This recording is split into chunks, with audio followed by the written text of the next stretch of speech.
Up next is a game that's a bit of a strange one. It's in my favorite genre of games, which is the shoot 'em up genre, shmups.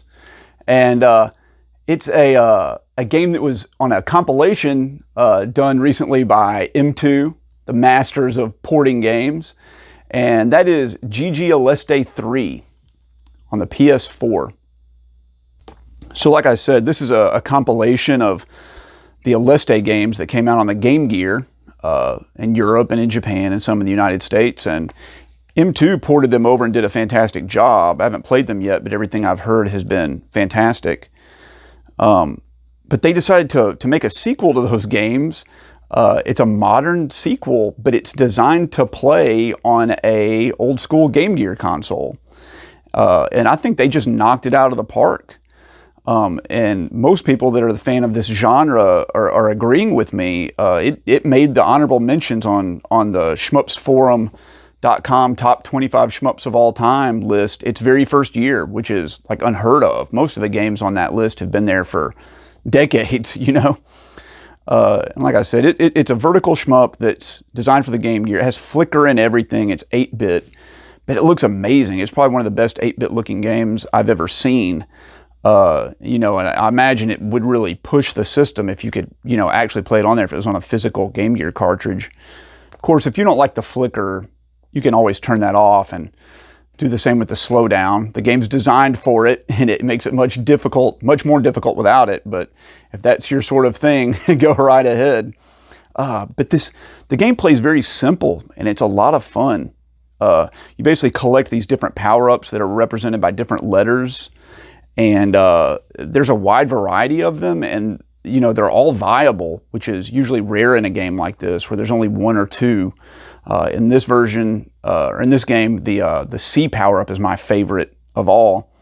But on top of that, you gather these red chips that fall from enemies to power up your weapon up to 8 levels. So it can become much more powerful, and you have to collect a lot of these chips to get it up all the way to level 8.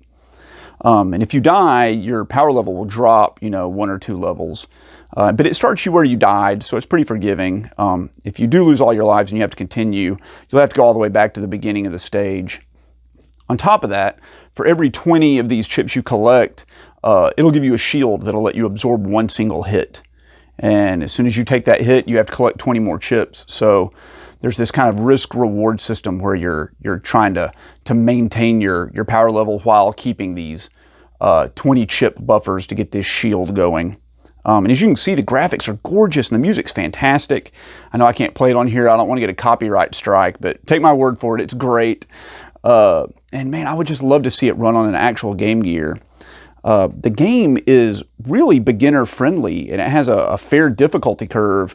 You know, most shmups are as brutally difficult as they can make them. They think that's what the audience always wants, but this time M2 was pretty forgiving and gave you something really fun and challenging, but not, you know, draconianly difficult.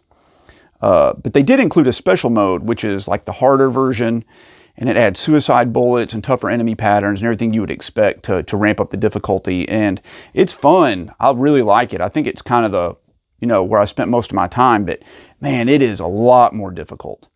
I feel like it could have used another difficulty level between normal and special to kind of ease you into it, because jumping from one to the other it's not even like it's twice as hard. It's, you know, an order of magnitude more difficult.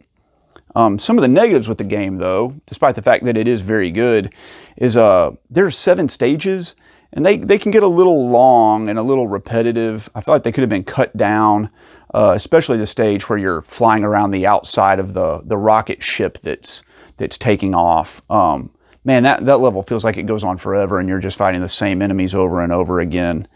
And so I think that it could have used just a little bit of editing down. It was just a tad long.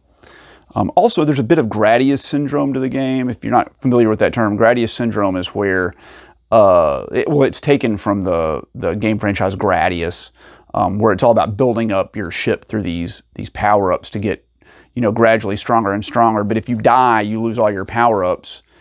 And since the game's designed around being fully powered up, you basically can't continue if you die. Like you end up with a little pea shooter and you can't kill the enemies fast enough and you get overwhelmed. So that's called Gradius syndrome. And this game has a touch of that at places.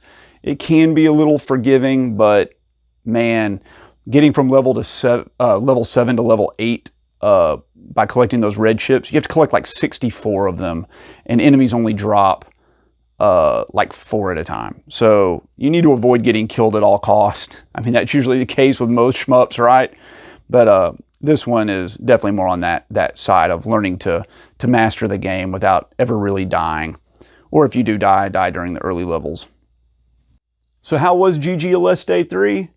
It was great. It was a fantastic game. I enjoyed it. It's one of the best new shmups I've played in years. And I can't recommend it highly enough. If you're a fan of the genre and you were able to get a copy of this compilation, dive into it. It's really fantastic. It is a straight up 8 out of 10.